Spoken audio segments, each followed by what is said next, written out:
হাওয়াই চপ্পলের যখন কথা উঠলো, হাওয়াই চপ্পলের বাড়ি তো 26-এ খেতে হবে গণতান্ত্রিকভাবে।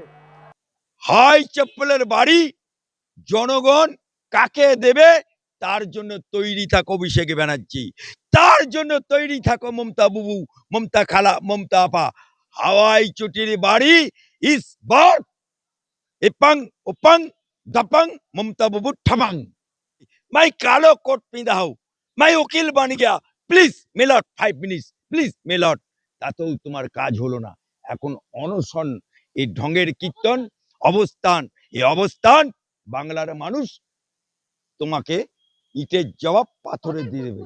মুদল কুতকুত বলো আর টবল টুতকুত বলো, কারণ মমতা ব্যানার্জির ভাষা বাংলার মানুষ জেনে গেছে। শেখ বাবু ঝাঁটা তো মারবে, মার ঝাড়ু মার, মার ঝাড়ু মার। তাই আগে তুমি কত বড় মিথ্যাবাদী বাংলার মানুষ হাড়ে হাড়ে টের পেয়েছে। এই বামপন সরকার একদিন অহংকার করে বলতো আমরা 235, তোমাদের হাল সেই বামপন সরকারকে বাংলার মানুষ ছুঁড়ে ফেলে দিয়েছে, জিরোতে পরিণত করে দিয়েছে। আজকে তোমরাও জিরো রাস্তায় হাঁটছো। সেই পর্দার পেছনে উনি রাত্রিবেলায় স্যান্ডউইচ খেত, রাত্রিবেলায় উনি থামস আপ খেত, রাত্রিবেলায় উনি ফলের জুস খেত, আর দিনের বেলায় তারিখ উঠতো 22 তারিখ, 23 দিন অনশন, 24 দিন অনশন। এই ছিল ঢপের কীর্তন। বাংলায় কি তৃণমূলের কর্মীরা নেই? বাংলায় কি তৃণমূলের নেতা নেই রাজ্যসভায় যাবার? আজকে রাজীব কুমার সে তো আইপিএস এর নকরি করতে এসেছিল। বিজেপিকে ঝাঁটা মেরে ঝেঁটিয়ে বিদায় করবেন কার্যত অভিষেক বন্দ্যোপাধ্যায় বলছেন। আমার সঙ্গে রয়েছেন আলী আফজল চাঁদ, কথা বলবো। ঝাঁটা মেরে ঝেঁটিয়ে বিদায় করবেন বলে ঝাঁটার বাড়ি অভিষেক ব্যানার্জি বলছে। আমি অভিষেক ব্যানার্জিকে বলতে চাই, অভিষেক বাবু ঝাঁটা তো মারবে, মার ঝাড়ু মার, মার ঝাড়ু মার। তাই আগে তুমি কত বড় মিথ্যাবাদী বাংলার মানুষ হাড়ে হাড়ে টের পেয়েছে। বাংলার মানুষ তোমাকে গরু চোরের মাথা বলে জানে।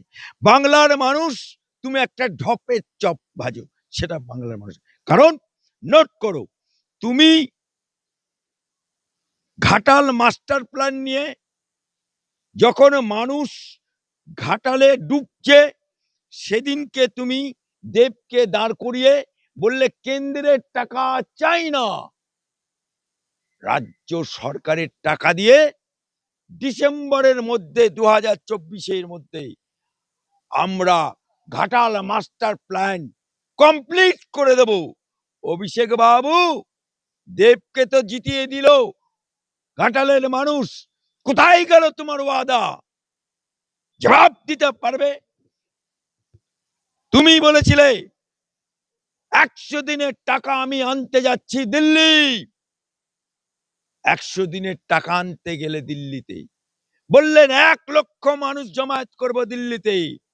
1 লক্ষ তো দূরে থাক, 100টা লোক যায়নি দিল্লির রাজঘাটে।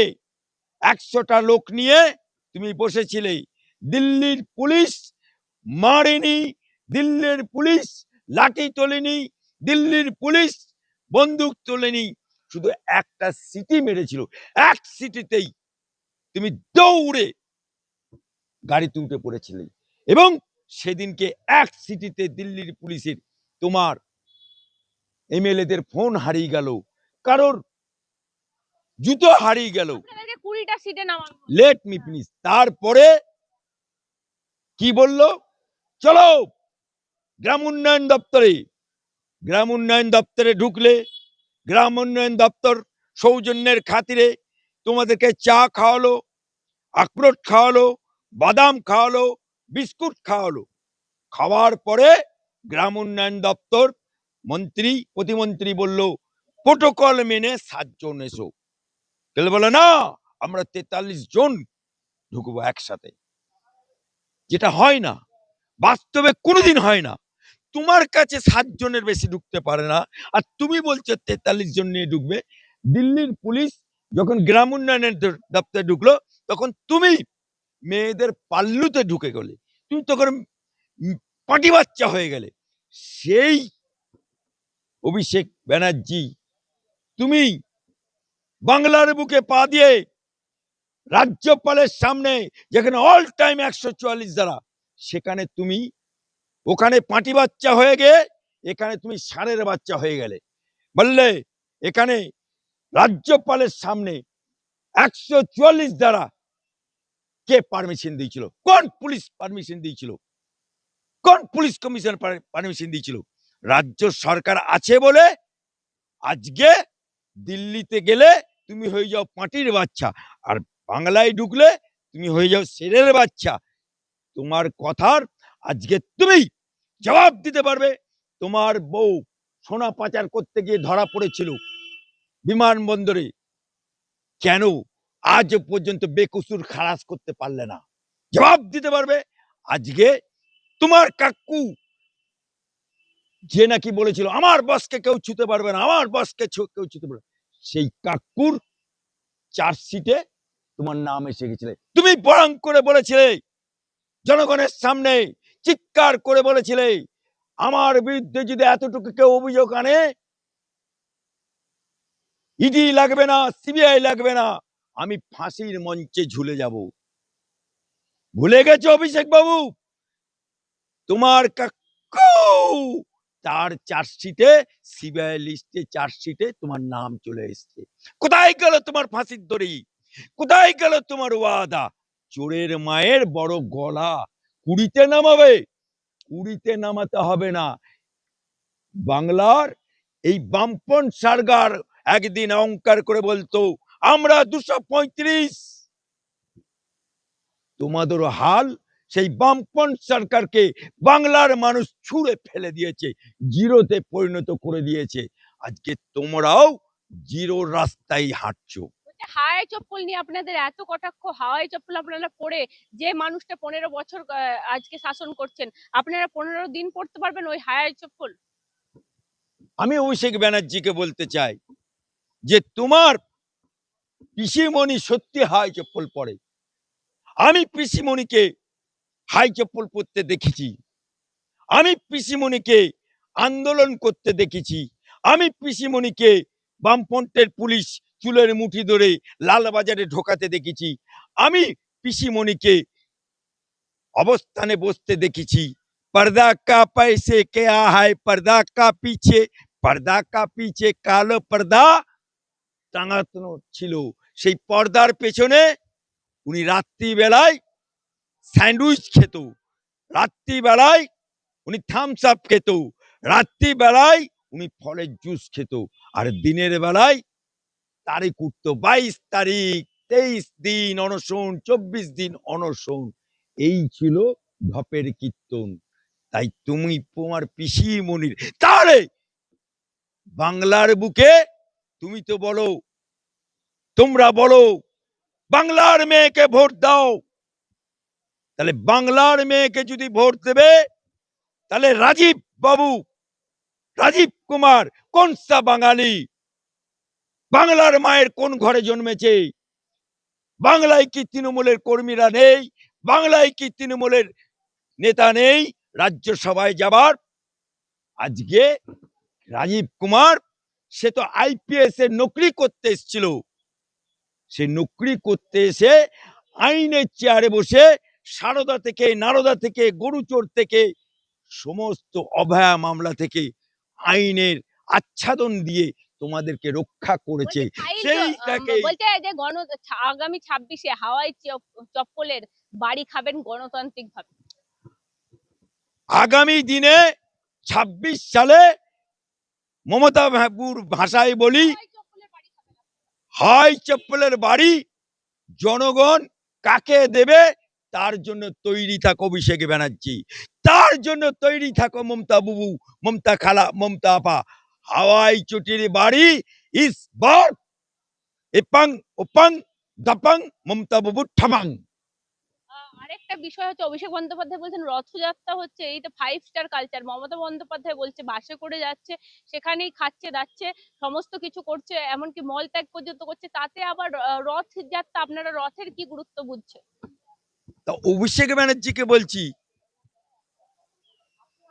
তুমি তো রথযাত্রা কে নিয়ে ব্যঙ্গ করছো, তাহলে তুমি বলো বাংলার রথযাত্রা একটা কৃষ্টি, একটা কালচার,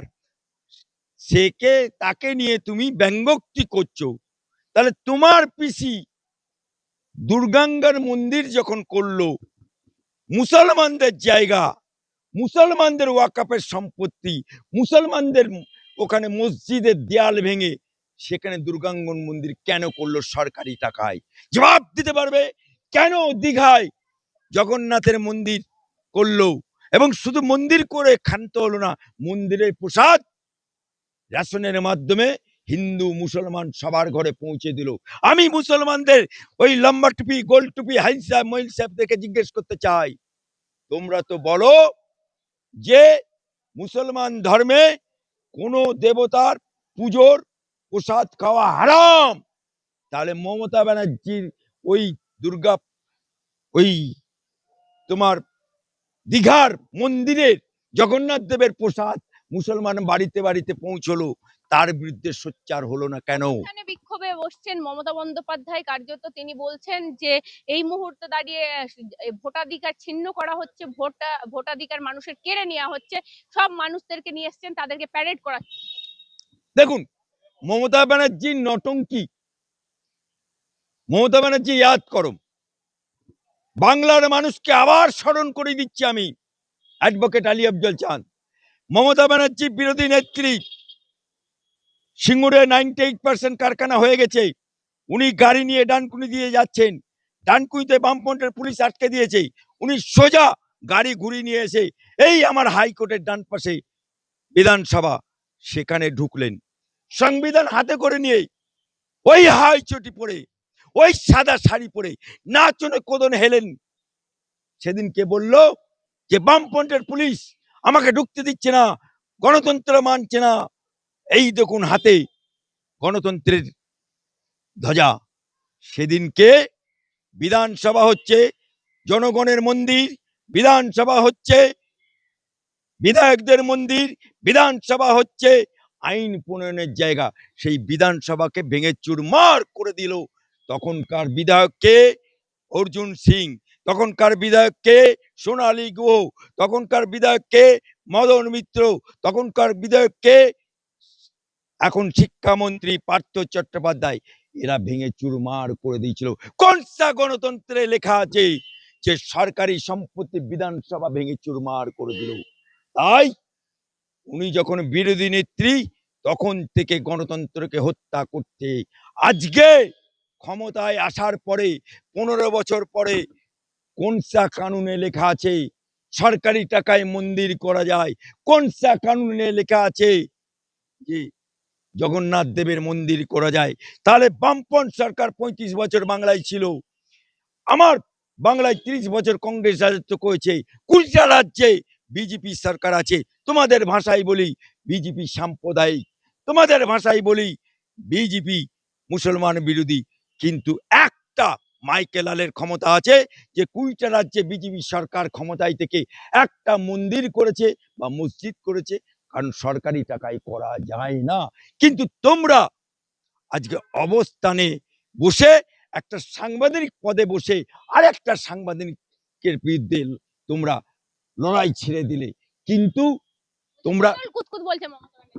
কিন্তু 12টা রাজ্যে এসআর হয়েছে, 11টা রাজ্যে এসআর হয়েছে, সেখানে সরকার আছে, সেখানে বিরোধী দল আছে, সেখানে মুসলমান বাস করে, সেখানে হিন্দু বাস করে, একটা কোনো জায়গায় টু শব্দ হলো না। অথচ তোমার এখানে এক পদ্ধতিতে 7 পানি এতই মার মেরেছো যে তোমার সহ্য হচ্ছে না। প্রথম দিনেই বললে এসআর হলে আমি বেঁচে থাকতে হতে দেবো না, অর্থাৎ বিসমিল্লাতেই গলদ করে দিলে। সেদিন থেকে যখন এসআর চালু হয়ে গেল, আজকে 98% হয়ে গেল, তখন তুমি সুপ্রিম কোর্টে গিয়ে বললো कालो कोट पड़े मैं कालो कोट पिंधा हूँ मैं वकील बन गया प्लीज मिलट 5 मिनिट्स प्लीज मिलट তাতেও তোমার কাজ হলো না এখন অনশন এই ঢঙ্গের কীর্তন অবস্থান এই অবস্থান বাংলার মানুষ তোমাকে ইটের জবাব পাথরে দিয়ে দেবে মুদল কুতকুত বলো আর টবল টুতকুত বলো কারণ মমতা ব্যানার্জির ভাষা বাংলার মানুষ জেনে গেছে কারণ মমতা ব্যানার্জি বলে মহাকাশে গেছে কে রাকেশ হোসেন জনগণ কোনোদিন শোনেনি উনি বলেন মহাকাব্য লিখেছে কে কাজী নজরুল ইসলাম বাপের জন্মে কেউ শোনেনি আবার হোদল কুতকুত কি সেটাও উনি ভাষা আবিষ্কার করলেন তাই মমতা বাবু বিবি যত ভাষা প্রয়োগ করবেন তত ইসবার মমতা বুবু মমতা খালা মমতা পাক গায়া